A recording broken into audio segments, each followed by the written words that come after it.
Hello, role-playing people! In this episode of the podcast, we're going to talk about factions in Demon the Fallen, not so much from the lore perspective, but from the court politics perspective.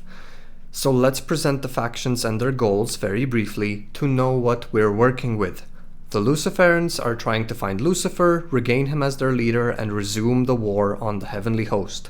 The Faustians want to harness the power of humanity into reshaping reality, becoming the masters of this world while insisting that this is mutually beneficial for them and humanity as well. The cryptics are curious agnostics, so to say. They are aware that they don't have enough information.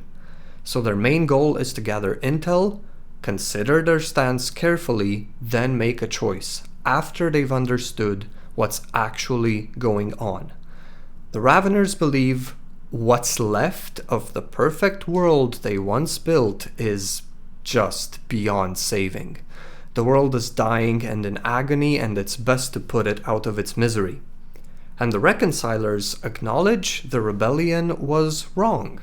Going against the Giver was wrong, and they seek forgiveness by any means necessary. Perfect. Now we can get to politics.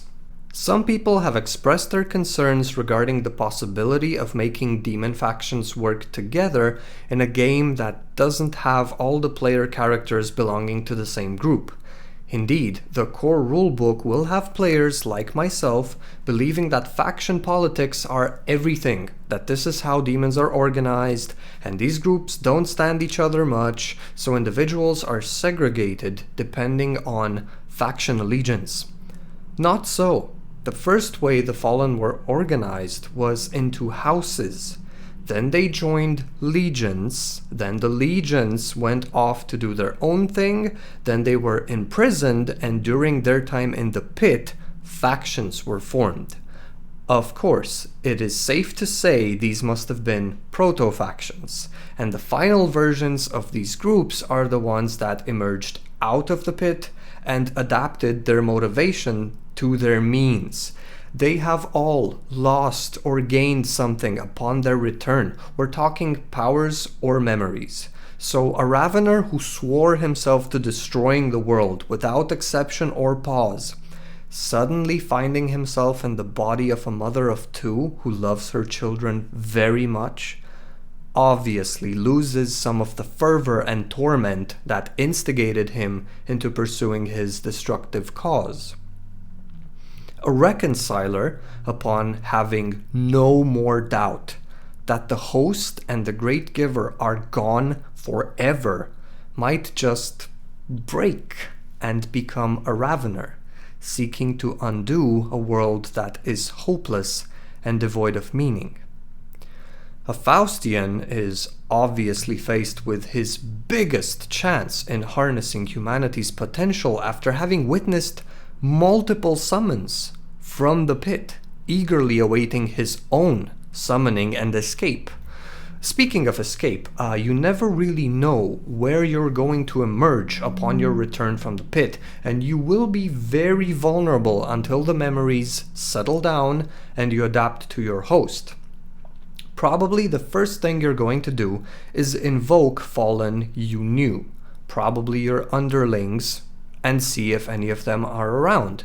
Surprise, they are around, but because everything in this world wants to destroy them, from hunters to earthbound, they have all gathered, more or less willingly, at the nearest tyrant's court.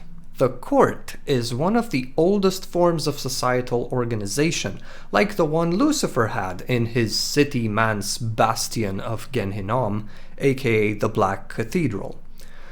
The court is led by a tyrant, whose word is pretty much law, provided they can keep themselves in power, and to help them with their rule are the 5 ministries, which were also around in the first court as a means of distributing responsibilities and resources.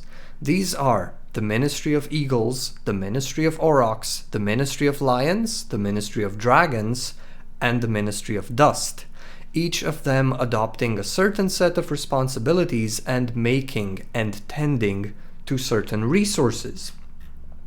So, to recap, After a time of confusion, after the memories settle down and the demon understands their situation, the individual's alliance is torn between their mortal connections, like family and loved ones, their house, the legion they were once part of, should they even remember that, their faction, their direct superior, who might have gone mad and is a servant of the earthbound, and their court and tyrant. Yeah. If this game isn't about torn allegiances, then I don't know. What's certain is, group dynamics are not so broken that all player characters need to be of the same faction for the game to function well, regardless of how much the Raveners and Reconcilers want to go at it, and they would want that. They are on the domain of the Tyrant, benefiting from their protection.